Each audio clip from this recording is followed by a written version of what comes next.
share the projection with you.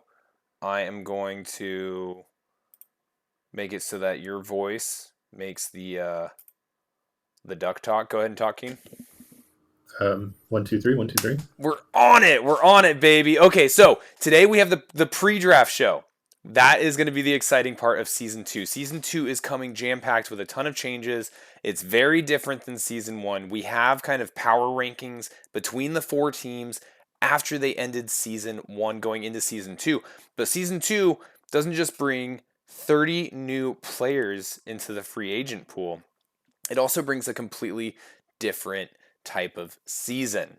And I'm curious as to your thoughts, Keen, as to who in the free agency are going to be the top picks, how you think the teams are going to strategize their picks given their economic standing, and understanding that participation and deep rosters are going to be so important in season two format. And then I kind of want to just go through and do a real quick rapid fire mock draft with you. Does that sound good? Yeah, definitely. All right, sweet. I'm not getting any feedback on Twitch as to like whether we can be heard or not, so we're just gonna freaking chug on. So I had the volume on Twitch, and I heard my own voice and your voice at the same time, so I think we're good. perfect, we're Gucci. All right, let's go ahead and head over to the Excel spreadsheet. Now, I did I did throw this in dark mode. If this is jarring for anyone, let me know. Um, it was really blinding, and I feel like every time we do the Too Cool for School and we go through the spreadsheets, it's always very overwhelming, and it kind of screws with like the portrait cutouts and Keen's white feathers and everything. So do in dark mode, and we're gonna go through. So the first thing I want to start with is the team economic standing going into the draft that's going to occur tomorrow night at this same time. So as we know, Savage Team ended the season in first. They also had phenomenal bracket appearances, and they earned a ton of cash through the SCU brackets. So they're going to be entering this draft with a whopping 915 SCU bucks. Chaos 670, Unhinged 498, Legion 643. Now, a couple of the things I'm curious about and I'm slightly concerned about is Savage having come off of a season where they just got first place, having the most funds, so the runaway team concern, and then Unhinged coming off fourth place and having the lowest amount of funds. What are your thoughts, Keen? Like, you're on Savage. How are you feeling as a team compared to the others going into this draft? Um, so I feel like there's so many players that signed up this season, and there's so many like good players that I think even with our excess funds, like I'm just not really sure. I guess we'll be able to outbid quite a bit, but like I also feel like there's just so many quality players that every team is going to get kind of a balanced input. Yeah, I think so. And I think we're going to see that a little bit in the mock draft. Now, given the good players and the funds, one of the things that is going to be important for captains to recognize for season two is we have introduced contracts and player salaries. So player salaries, and we've already kind of explained it, so I'll just touch on it briefly. But player salaries are tied to a player's bid cost. So if we look at Savage roster right now, and we scroll over, like just disregard the names for a second, and we go over here to the end to season cost, right?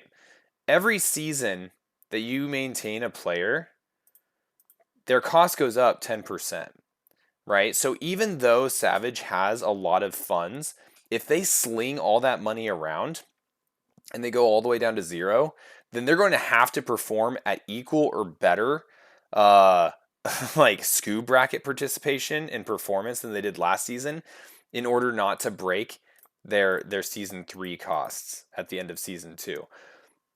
So that's one thing that they need to definitely consider. Um Going back here, okay, so we talked teams, we talked economy. Sorry, the technical difficulties completely threw me for a loop. So even though this is generally a disorganized cast, I feel even more kind of disorganized. All right, so we talked that. Unhinged, I'm curious about their comeback mechanic. The comeback mechanic for the draft that we implemented for season 2 is right here. The first two uh, bids, essentially. So the very first round, Unhinged, they finished fourth. They're going to get the blind on the very first round, and they're going to be able to nominate the very first player and bid on that player facing up against only Chaos team. The next one is going to be Chaos, Unhinged, and Legion with Chaos with the blind. Sorry. From the third round on, all the teams are going to be in there, but it'll be Legion and then Savage with the blind in that order. So we'll have to see how that plays out. I'm kind of curious. Do you just want to go through a mock draft real quick, or do you want to talk players? Um, well, we can talk players first.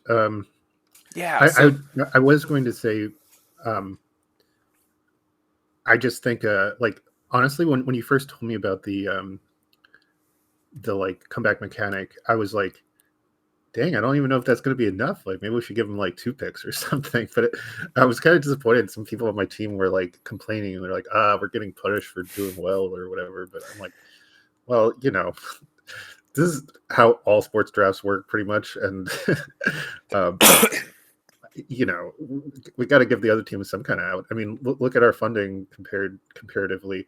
But I think another interesting thing, and I've seen you mention it a couple times that you're grappling with maybe like making more non-money level 3 tournaments. Like, yeah, I was the highest earner this first season, but that was mostly because I had dropped down. Excuse me, I dropped down to level 2, so I was able to join a lot of level 2 tournaments and do pretty well in them. Um, Now I'm in level 3. That's not going to be the case. So we might yeah. not be seeing as much money because I know Harry is in level 3 now too. And you know who keeps winning all the level 3 tournaments? Wolfix. Wolfix. And you know what team Wolfix is on? I actually don't remember. He's on Unhinged.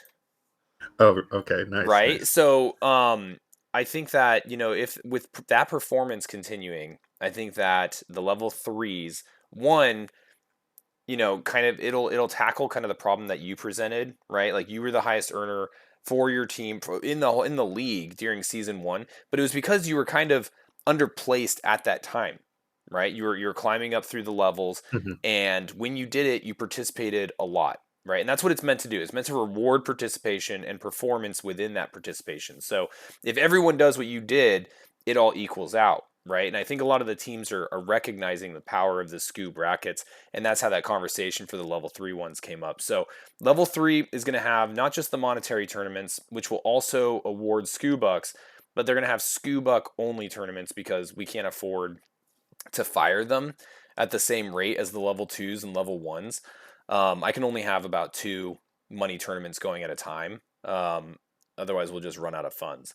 So what shoot, you mentioned something else. Oh yeah, the comeback mechanic within the draft, right? The favoring of the lower seeded players.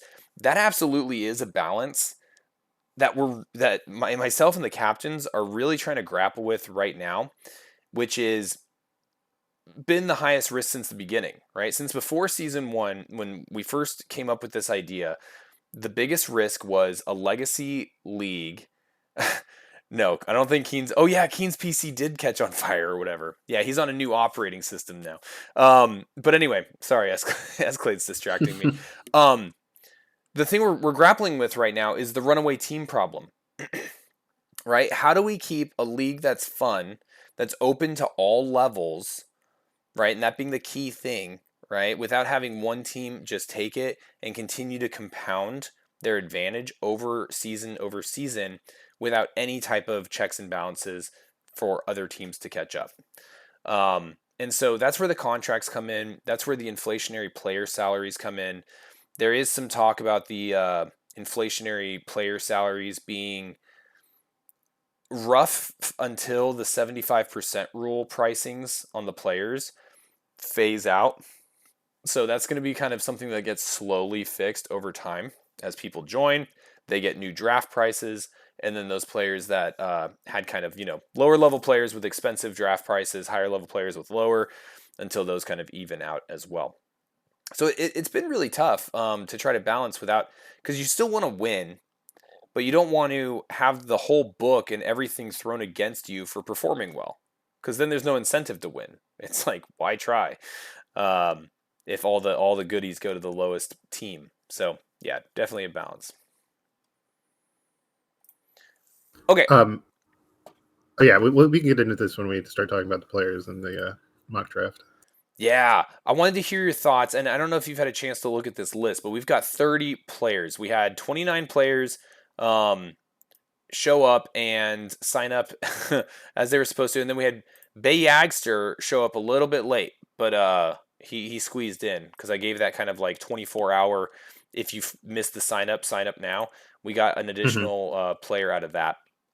So I Nice. was curious, who are your top four? Right, like if every team got one of the best players, like, and that's why I'm picking four. Who are your top four players in this group?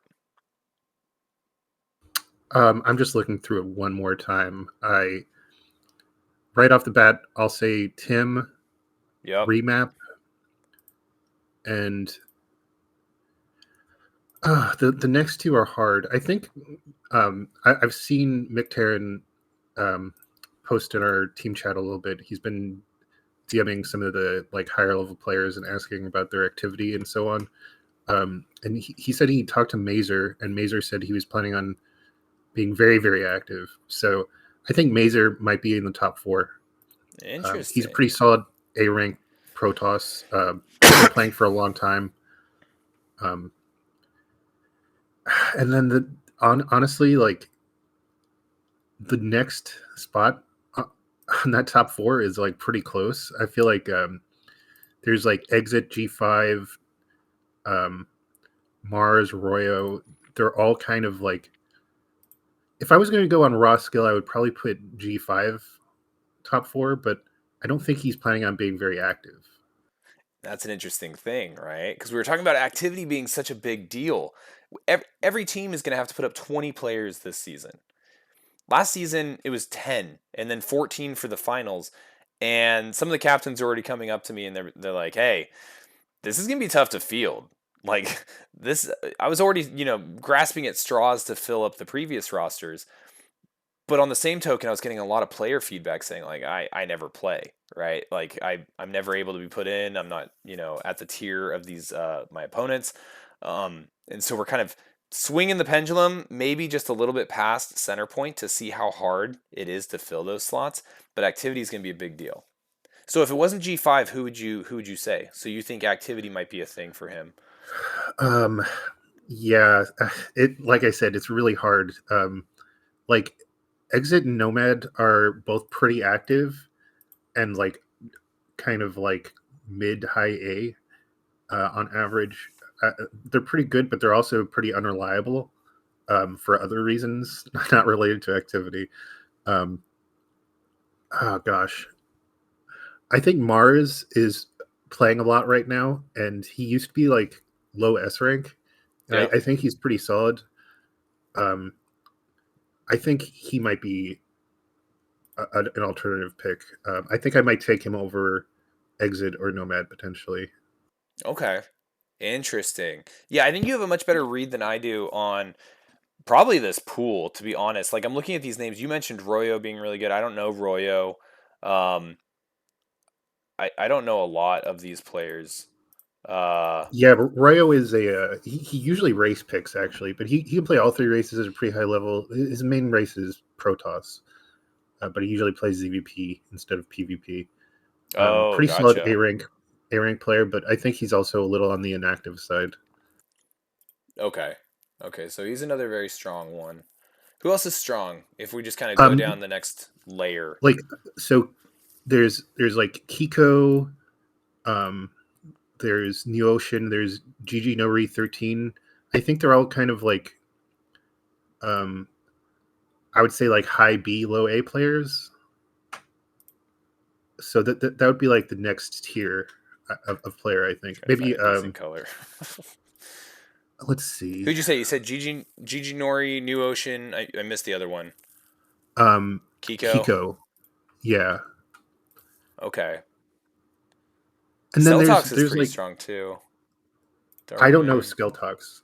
Um, but there's like a tier below those three, I think, where there's like Spa 3, Art of Turtle, like Sony.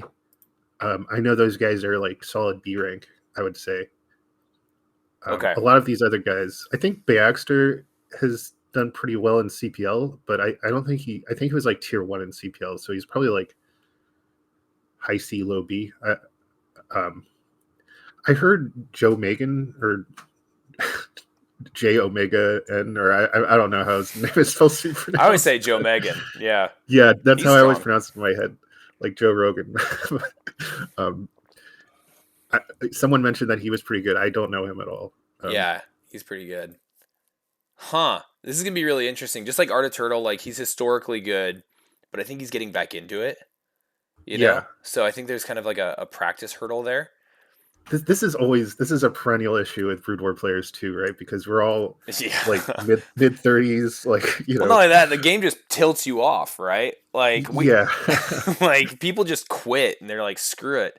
Escalade. Do you know anything about that? No, I don't know. I see you in the chat. Maybe you've seen that happen to people, but yeah, very interesting. 10p. Do you know anything about him?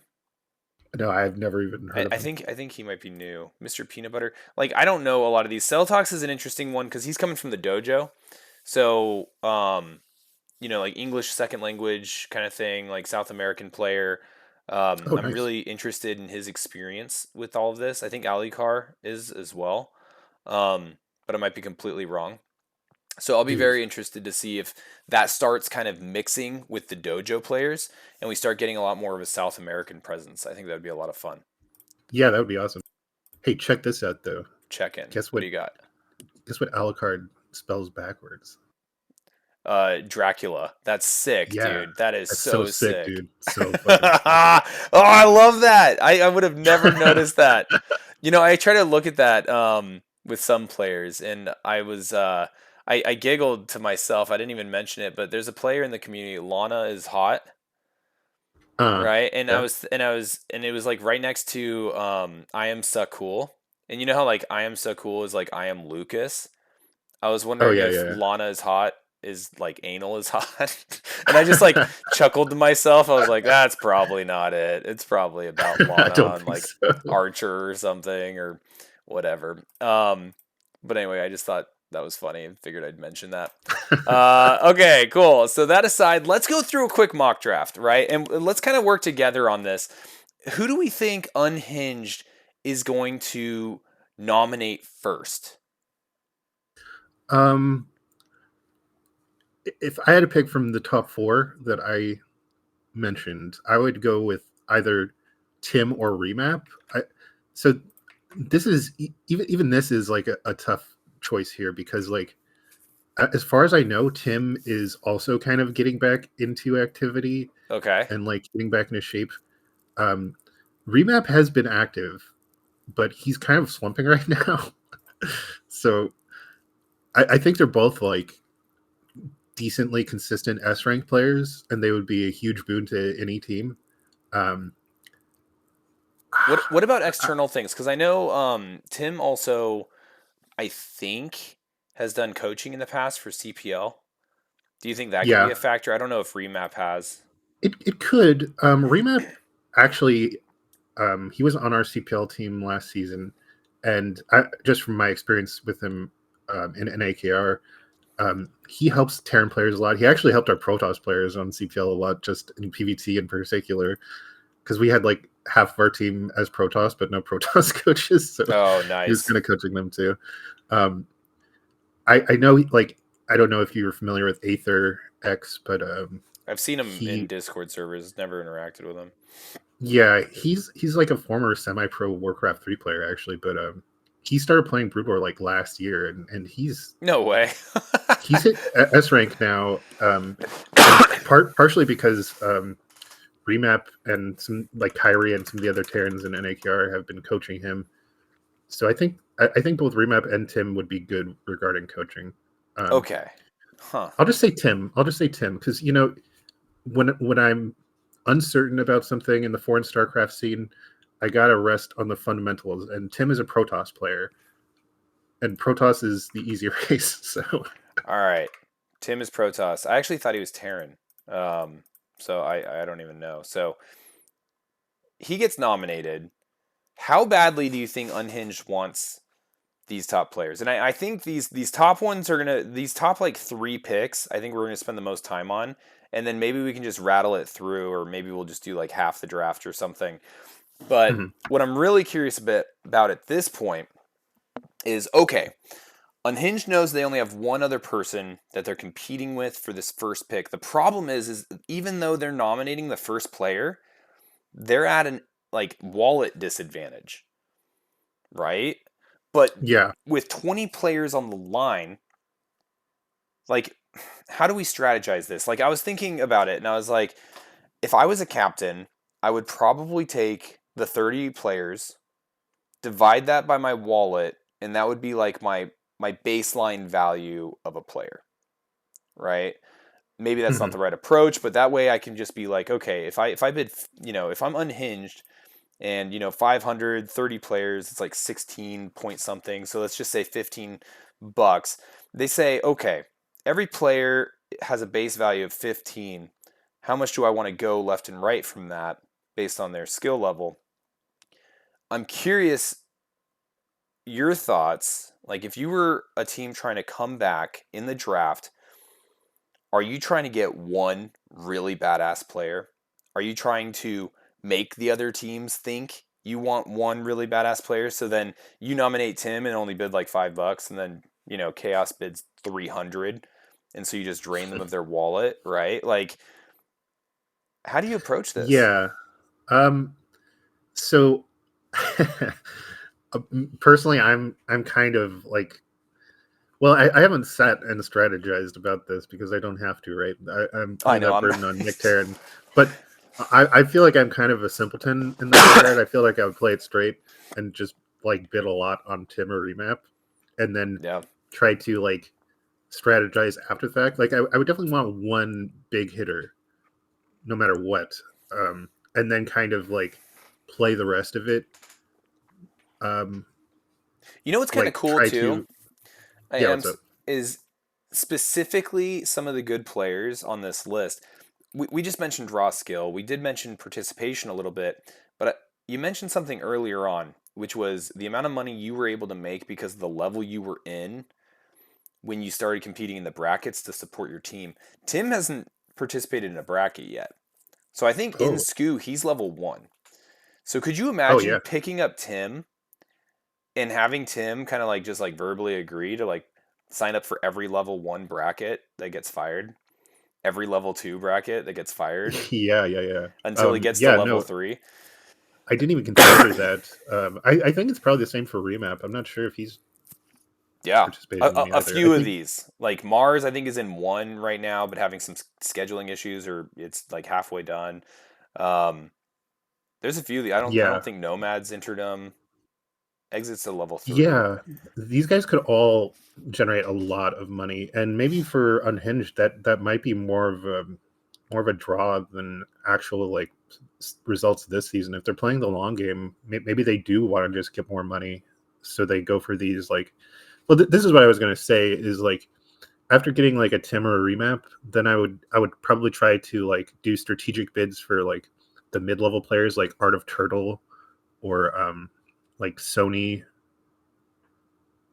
players like that, maybe Baxter, and try to get like, because like you said, 20 players is a lot, so Yeah. um, one player isn't going to win you the whole thing, but maybe they could win you the whole thing if they make like $100. Maybe they Yeah, could win you season three. and it's a pretty big swing, right? If you got like the Tims of the world that you can face up against, the Wolfixes or Doodles or whatever, right? Like the other really strong players, taking away those other strong players' wins is doubly valuable when you get your own wins on top of it, right? So like Mhm. it's tough math. I feel for these captains.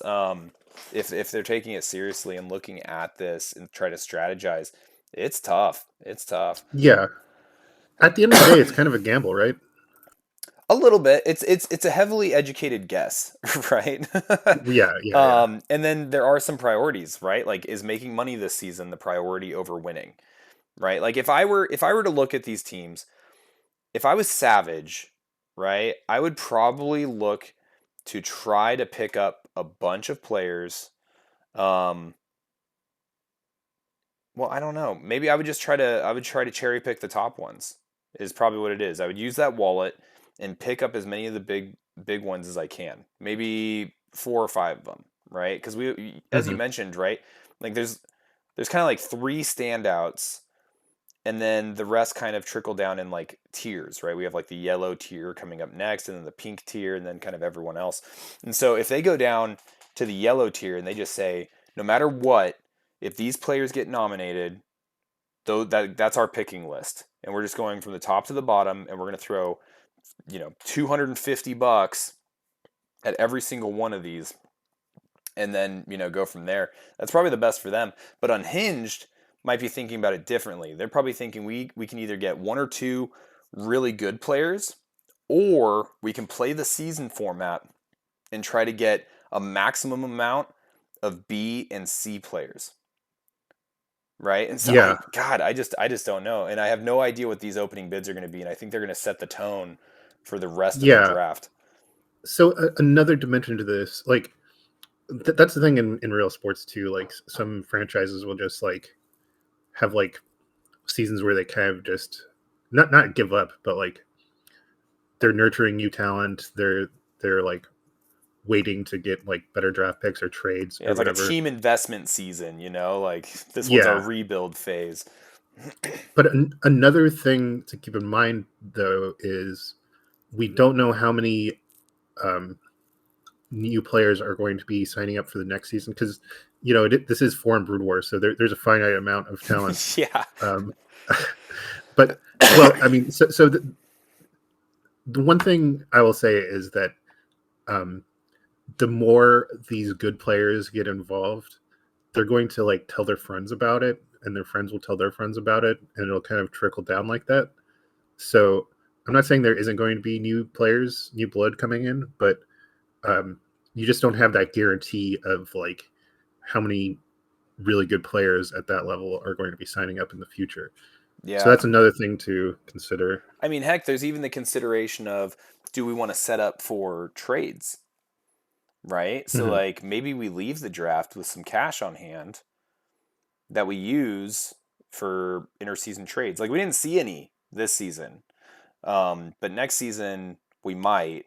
I've already kind of leaked to the captains a little bit on my thoughts for what season 3 will look like. And the bottom line is that the race you play matters. Hmm. Um, and so that might inspire trades, but that's Interesting. that's unconfirmed yet. So I won't go too deep on it, but maybe that's something that they'll keep in the back of their Yeah. head. I Okay, didn't hear it from you. yeah, right. Me, the blabbermouth. I can't keep my mouth shut, and then I end up introducing change from fatigue from just changing things all the time.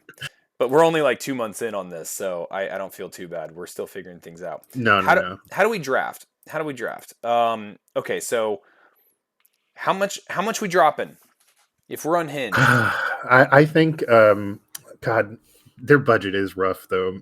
It's tough. Yeah, I think I would even with that budget, I might drop like $200 on Tim or Remap. I think that's fair. How much is chaos wanting him? Like if we pretend we don't know what unhinged is doing. Yeah. Shut up, Beavis. But you're totally right.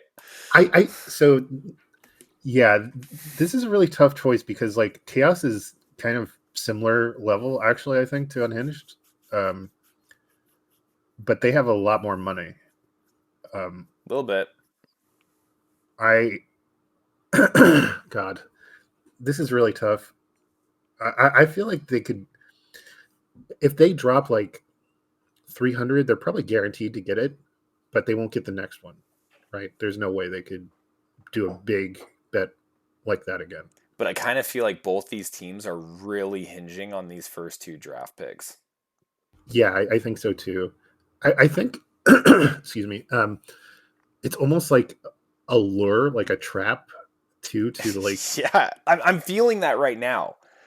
Because I'm Yeah. thinking, okay, let's say Chaos drops 300. All right, we'll just give them both kind of like around 50% of their funds on this player. So Chaos wins, right? They win Tim. And you can see over here the funds remaining, right? So now Mhm. Chaos is now in the worst wallet territory, about to nominate the player Yeah. that they want, right? So who does Chaos? Let's just play this out, and we can screw with the numbers later. But I kind of want to get some names up there, like maybe five, and then we can kind of go back and see what we're looking at. So who does Right. Chaos nominate? If I was Chaos, I would nominate Remap. All right, remap. Okay, so we got remap. We have 370 funds available for Chaos. So now Unhinged could outbid them, and then also Legion entering the table, or entering the yeah, getting coming to the table with 643 SCU bucks. So whoever Chaos nominates, they have to recognize that Legion can swipe whoever they nominate. Hmm. Yeah, this is where it gets really hairy. Because so Unhinged could actually, I feel like, oh gosh, yeah, no, I mean, Savage is going to come in after this, so I think Unhinged is forced to make like a really strong bid for their top player here, What are and we they thinking have that no other is? choice. Like 200 again? Or are they going to Um, up it? well, now there's Legion, right? So I feel like Yeah. they might, like I said, maybe this is a trap. Um, I, I I would maybe 250. All right, so they up their ante a little bit, 250, which is interesting. Okay, and I want to come back to this point a little bit later. Chaos nominated Remap. How much are they throwing now? Especially since half their wallet's gone, and they already picked up Tim. So do they care as much? I would say they're probably going to put a reasonable bid, like 100.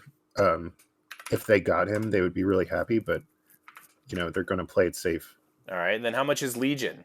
They finally get to bid. Manadog's sitting there with his money. I don't really know that much about Mad Dog's mentality, but I feel like they're pretty strong already. I mean, the finals were really close. They have a pretty deep roster.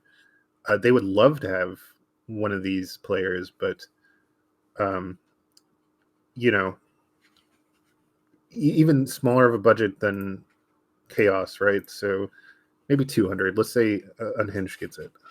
Okay, that's interesting. That's interesting. Because I think But Legion's going to big, because this is their one time without Savage at the table. yeah, yeah, when Savage gets Oh, into the sorry, guys. draft, it's going to be like we just have so much more money than everyone else. We can really throw our weight around, and we're also that much more likely to get these mid-level players that can generate more money in the future. All I right. I don't really know how I would approach that Yeah, let's as let's an play it underdog out. team. A few more players, and then we'll go back and look at the numbers. Okay, so Savage has shown up at the table. It's Legion's turn. Legion hasn't picked up anybody. Unhinged and Chaos have both made themselves poor, 370, 248, but they've both picked up the top two draft picks, right? So, system kind of working as intended. They got the best players in the pool, um, but the funds got depleted along the way. So, who is Legion picking up? Mazer was kind of the next one on the list. Yeah, I would guess Mazer or one of the guys in yellow. All right, let's throw Mazer down just so we can keep getting through this. We're already at 40 minutes. I can't actually believe we've been talking that long about this. Oh my god, yeah. How much are they bidding? Do they start bidding more than the other teams can? I would. I think it's important that they get a good player, but it's also not the end of the world if they don't get it. I'd say 200 again. Really? Okay, 200. Now, Unhinged and Chaos, do they keep shooting their shot during these early ones? in hopes that at the worst case scenario, they make these rich teams have to bid high. Yeah, that's definitely a way to play it, but it's really risky because then they might just get screwed. And How? well, they would get the player, but then they wouldn't have any funds for any of the mid-level players, right? Yeah, but I'm wondering.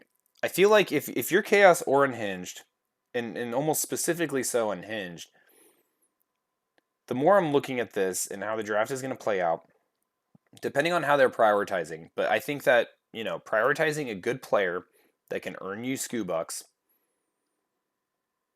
is going to help more than getting depth. I think. Yeah, yeah. And some of these teams, to be fair, if we look at them, we got to remember that this was a result of performance and SKU participation based off season one. I would actually say Chaos and Unhinged actually have a lot of depth of players of similar skill level. They just didn't have the top player slots, and that's what killed them in the last season. Right. Yeah, that's fair. I think and this is where I guess like excuse me, in-depth player knowledge kind of comes in because I feel like both Tim and Remap, they are like level 1 right now, but also I don't think they're the types who would be registering for all these tournaments. Maybe if you like nudged Yeah. them to, they would. The activity I piece is think going to be big. Mazer is, I believe, like level 2 already. I think he's been playing quite a few of these. Yeah, he's been Um, pretty active. so I think he's going to be a big earner because he's still level 2. He's definitely going to get to level 3, probably mid-season or something. But yeah, Which means that he's like prepped to already earn SKU bucks early. yeah. Um, God, I think Savage is going to outbid everyone here because Savage has some money to throw around. I feel like Savage is going to do like 300. Um, Because they I can feel they can like already come out the gate and bid 440. Oh, I guess technically this is already bid, but they can already start bidding more than Legion has. I don't think that's smart for them to do though. yeah, no, I'm that just would be saying, very like, bad. if they really wanted one of these top players, and that was like their game plan, like Savage, I could imagine Savage's game plan being either eat up all the players so that they can secure depth and deny players for other teams to have, or they just keep adding to their stacked top like 7 players so that they have like guaranteed wins among half of their matchups. Actually, that's an interesting strategy. I think the buy everyone strategy is actually kind of neat. Yeah. Um, well, the other thing is, God, this is tough. yeah, um, and this is maybe something that I shouldn't mention because it's just something that we can't account for right now. But there is a high level of uncertainty, which I think um, would lead me to be more conservative in my bets. And like we don't know, like there might just be problems that arise Yeah. in the league that we have to course correct for, and then the team that made certain decisions with a certain strategy in mind will just be like out of luck because Well, of yeah, I the see what you're rules. saying. I think that'll be okay, right? Now I was talking to the captains a little bit when it comes to like changes, right? Like nothing should change the format or anything like that. And I don't think that there's anything to be terribly unforeseen. The worst case scenario that I could see happening. I'm so sorry, I'm sick. Um, Oh, no worries, man. is the number of forfeits are so high that it becomes like a problem, Mm-hmm. right? Um, but anyway, let's get through a few more players. So you said I'd 200 say for Legion. 200 for Legion. Yeah, I feel like that's a pretty decent bet, but I feel like Savage is going to come out swinging with like a 300. All right, they're going to drop a 300, and then it's kind of irrelevant, but I wouldn't be shocked if both these teams do something consistent but high enough to where it hurts the other teams and they can't bring their bids down. right? Like Hmm. 100, 150, maybe 200.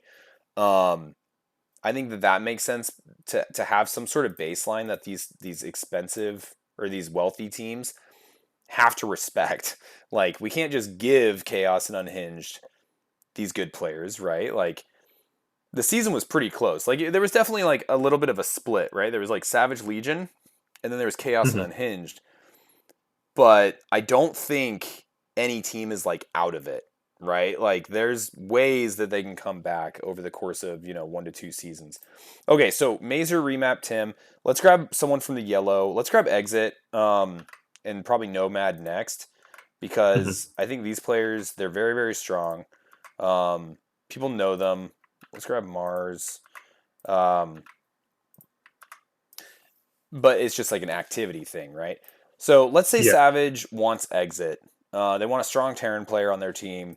For a player that Savage wants, how much are they going to bid? Right now, Legion is the richest. So like that's how fast the wallets evened up. Hmm.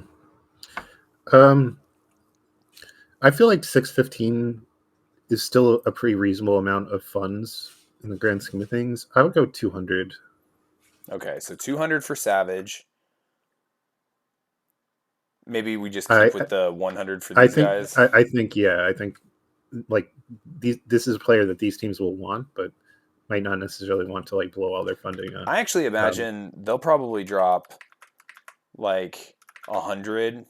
Like it almost be like tiers, right? And then when it gets to another tier of like player skill, they'll probably drop to 50 or 75 as it becomes yeah, more likely that they'll win a bid, right? As yeah, the rich yeah. teams pare down. So how No, I much think is that's pretty Legion? pretty reasonable. I feel like so in this scenario, Legion hasn't gotten any of the top players, right? So they might want to pay a premium and actually go for like 300 here. All right, so let's say they go for 300. So now the funds swing big time with these types of bids. Um, let's finish out these players. Then I kind of want to analyze where we were at based on kind of our guess at how this would start.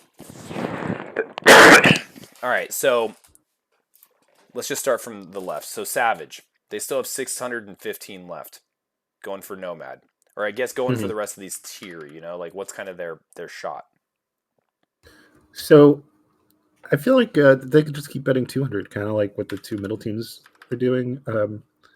And they either maybe they don't get the player, but they force another team to spend a lot on them, and I then think the that's other going to teams be a are big part of the drafting strategy here. yeah, forcing the other teams to deplete their funding, so then you can get whatever player you want after the fact is a pretty strong strategy, I think. Yeah, unhinged, maybe 100.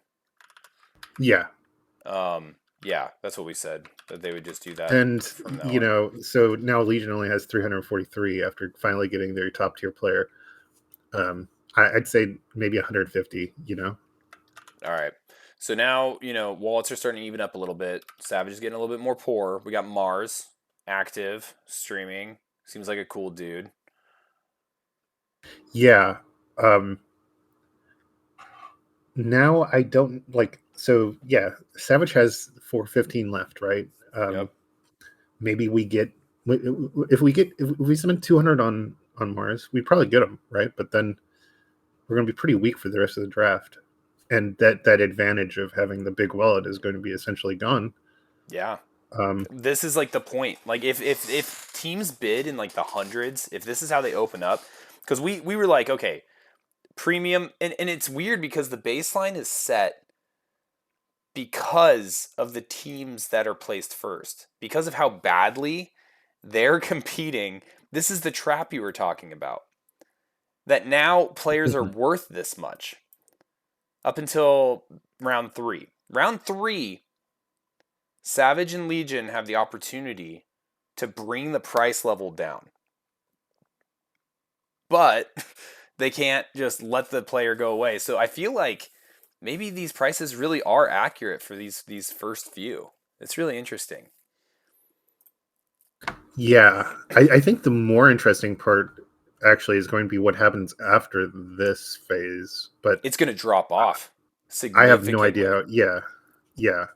But then the bids might get really interesting, and like They, we could they see might some really pop up and interesting down, right? things. Like we're gonna see a Yeah, bunch of people like maybe go to minimum bid, and we're gonna have to keep an eye on the minimum bid as well, because I can't have all the teams going to zero. So I might need to make an audible for tomorrow for the draft rules, because we can't have the minimum bid be zero. That was a consideration I had until we did player salaries, and so player salaries have to be, you know, a percentage rounded up from the prior season, um, and we can't do that with zero, right? So hmm I'm gonna need to make a way to prevent people from going in debt and knock it out. yeah. Minimum wage. It's wild. Okay, Mars.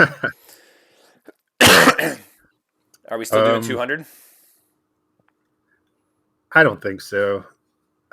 Maybe 150 Okay, because he's so still a very high value 150. player. Uh, Okay, Legion. um, well, let's say, and I know this is incredibly unlikely, but let's say Legion also picks 150. Is it like a coin flip, or what happens if there's like a tie bid? Yeah, so it goes to the team closest in blind order, right? And because Oh, this okay. season it's weird that like the blind doesn't move in like a nice pretty straight line. So the blind on this one is on Chaos. The next one in order is Legion. So it goes to Legion on a tie.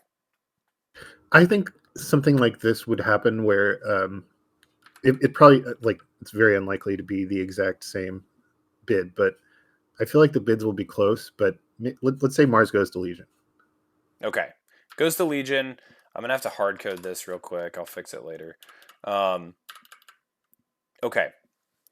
Royo. And now Savage is rich again. Savage is rich again. Um, I I highly value Royo. I've known him for a long time. I know he's a good player. He is not that active in like Discord or in StarCraft for that matter. He But plays when with he like a few shows up, people. he wins. He's good. He's good. I would value him highly, but I feel like we'd probably spend like 100 on him or something. Um, I feel like he's very underrated, but yeah, let's say 100. All right, 100. What about Legion? I th- they would probably way underbid because they're almost out of funding right now. I'd say like 75. Okay, so let's stop right there. So after all said and done, chaos seems likely. I think if we go back to when we were thinking through the top pick, chaos seems likely to pick up whoever Unhinged nominates, which is really interesting because then Unhinged has money to compete with Legion for whoever Chaos nominates. Now this was what you said, $200 to Legion to not win this bid. But I wouldn't be shocked if Legion also went in with a strategy of something like this, right? Um, to Mm-hmm. knock to grab that one away. But let's bring it back so that our numbers add up. So let's say Legion doesn't do that, and instead their strategy is let's wait for Savage to enter the table because they're the ones we're really competing with for players. Let's let Unhinged and Chaos make themselves broke in the first two bids, right? One of them's going to take one of them's likely to take the second one if Legion underbids. So, with that game theory in mind, you effectively wipe out the funds from two teams, and then you're just competing with Savage, which means you can bid high and they can bid high, and then you guys are starting to force each other to get poor for the next 4 or 5 picks. But now, here we are at the end, and now we're back at a point where we're at parity, and Chaos and Unhinged are about to hit the table, and we've still got pinks left, right? So I think if we continued this on, I think we were pretty close to correct when it comes to about 7, 8 players in. Everything's going to become a lot more like it's going to be cyclical. right? Like the players are like at this point, the bids are going to have to drop off pretty hard if you're going to want a good grip of these players. Oh, I forgot G5. G5 is a little bit more known as well. So like maybe after G5 or whoever's in this yellow, things start getting wildly lower. Hmm. This is crazy. What are your thoughts about it? What portions of it kind of interested you before we kind of close it out for the night? Um, yeah, I think it's going to get, like you said, I think it is definitely going to be cyclical just by its very nature. But I, I think they're obviously Savage has the most power here, right? The most funding. So Yeah. we have the ability to like, we could even kind of like bait other teams into like wildly overspending on some of these very top picks, and then like getting the lion's share of like the low A rank, like B rank guys. And I feel like that would be a valid strategy. Um, 20 players is a lot, and I think our roster is already so deep that we like our top players can compete with these guys. Like Doodle can beat any of these guys, you know. Yeah. Um, I was that brings me back to what we mentioned earlier, right? Where like I actually wouldn't be opposed or if I was in mix spot drafting for Savage with the team I have, I think one pick at a high price early, right? Maybe the third round where everyone's bidding high because they're the good players and people have wallets. Take that one and then start mhm, your kind of whatever we call this, your baseline bet early and mhm, give up a few of these players until everyone's broke. Let's say everyone's got, maybe down here like as we're getting into the pinks, you're still sitting at 315 and everyone's got like $20 left, $50 left. You yeah, just start bidding like 20 on everyone. yeah, just like $1 more than what they have. If Yeah, just like something low, but if they try to compete, like, okay, cool, you have $0 left. Like, I'm gonna pick up yeah, all the remaining players for $1, right? Like, force everyone down to the mhm. minimum with you having a few hundred left, and you can just ensure that you never forfeit a single match because you just own the roster. Yeah, and yeah, this is so. One thing I think the most interesting phase is going to be the middle of this when that kind of inevitably happens. Yeah. Um, the end of the draft. I don't mean to demean any of the lower level players in here, but like they're going to go for next to nothing. Yeah, there's gonna be a lot of Um, $1 bids in here. It's just the nature of the draft. yeah.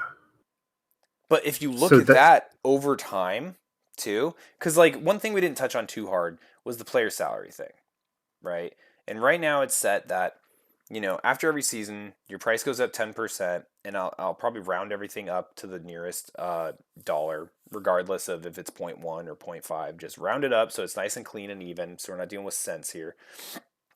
Um, these 300 guys costing 330 the next season, hmm, 363 the season after that, that adds up. You can hang on to some $1 guys for as long as their contract goes. So, pretty interesting. yeah. Um, I'm just reading the chat right now. Mevius mentioned um, we got screwed for spending a ton on Goon last season. I do think that's funny, and I hope that happens again. That some like random player just gets like a huge bid for no reason. I mean, It's not going to happen because the well, I don't know. I 75 mean, rule like isn't in like we were place. But talking, yeah, right, with people in activity and stuff. Like we have a lot of strong players, but people tilt out of Brood War, yeah, right? So like yeah, you can't put all your eggs in one basket because you never yeah. know. Even these top players that we've chosen for now, they're all kind of unknown quantities. um, in the sense that you don't know if they're going to be slumping or tilting, or they're just going to have real life issues that they need to address. You never know. So yeah, it's like I said, I do think this is truly gambling, and I don't mean that as a pejorative. It's like you just never know what's going to come up with people. It's like injuries in sports, essentially. We can Yeah. equate it to that. I mean, there's always the uncertainty, right, of what you're investing in here for your team. Well, very cool, Keen. Thanks for doing this exercise with me. I know this. Yeah, absolutely. I apologize to everyone watching. One, I've been coughing into a microphone into your ear holes this whole time, so appreciate your patience on that. I know the beginning of it was really discombobulated with the technical issues and everything was just kind of unstructured, but we finally did get to the meat, and I'm really excited for tomorrow. This pointed out a couple things that I need to clarify with the captains before tomorrow as well. Just make sure everything's crystal clear, right? What you were saying, like making sure that we're drafting to not get screwed because of changes or anything that come up. I feel like that's a very genuine thing. And so some things that need to be absolutely known and understood are like the salary increases. We're going to call that 10% rounded up, right? Like that's just going to be it.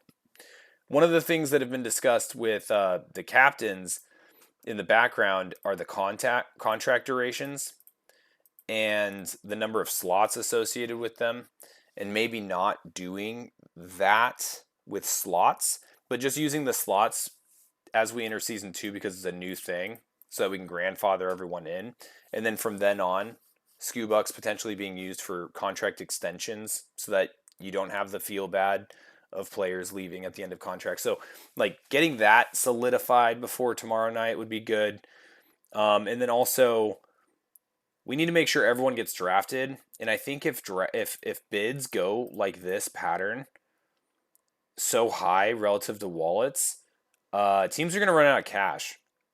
Um, and so I think there's a world where if minimum bid is one, what's likely to occur is three teams will run out of cash, and then one team's going to clean up with whatever remaining funds they have. But if there's not enough and we run out of players, I need some sort of thing for that. So maybe I just inject the number of $1 bills to every single team required, and we just bid them out that way or something. But I'll talk to the captains. Yeah, I don't know if this would be a great solution, but I was thinking if that happened, maybe just like go down the line and like alternate between teams and just throw the players one by one into each team. Yeah, and that can work. The problem is that it doesn't. So it changes strategy, right? So whatever it is, it needs to be very clear, because if we decide in the moment, like, hey, yeah, but season one was different, Mevius, and we were okay with going in debt. Season one was its own beast because every team had to be even. We don't care about even anymore, so it matters a lot less to the $10 minimum bid we had season one. But like if a team's relying on the other teams running out of cash to pick up everyone cheap, like that's a part of strategy. So whatever it is, it needs to be clear. Yeah, I'll think about that and have a solution in the next 23 hours. Yeah, no problem. Easy. Yeah. It might Enjoy. be a combination of both, right? It might be like we'll bid out until everyone's out of money, and then it just when it hits your blind, you nominate a player to pick, and then on their draft cost, it'll be $1 for their salary price. That's probably the cleanest way. Cool, cool. All right, man. I think that's gonna do it for us. I think everyone's just about left anyway. Let's go ahead and raid someone, and we'll call it a night. And I'm excited for that draft tomorrow. Yeah, me too. I can't wait to see what happens. Yeah, I don't feel like we have the hype we did in season one for draft night, mostly because a lot of like pings and stuff. I'm not even sure people are entirely aware of tomorrow's draft night, but I'm excited for it. Well, I'll rally all these NAKR goofballs to watch it Yeah, at least. the watch party was pretty crazy last time. You know what? There's really no one streaming. that I really Um, want to raid. So, there's a Nightcat who oh plays yeah, I StarCraft. like Nightcat. We'll raid Nightcat. He's playing Diablo right now, but we can forgive him for that. Yeah, cool dude. Part of school. Yeah, and his Diablo stuff's actually pretty interesting. A lot of his Diablo stuff that he streams is actually like his AI playing. Oh, really? Yeah, like some Interesting. program that he's built to like play Diablo for him, and it That's goes like cool. hella fast, and it's pretty rad. Have you ever seen the StarCraft AI project? I have loosely. I'm relatively new to being exposed to that, but it's pretty cool. But anyway, good night, everybody. And yeah, see you tomorrow for draft night.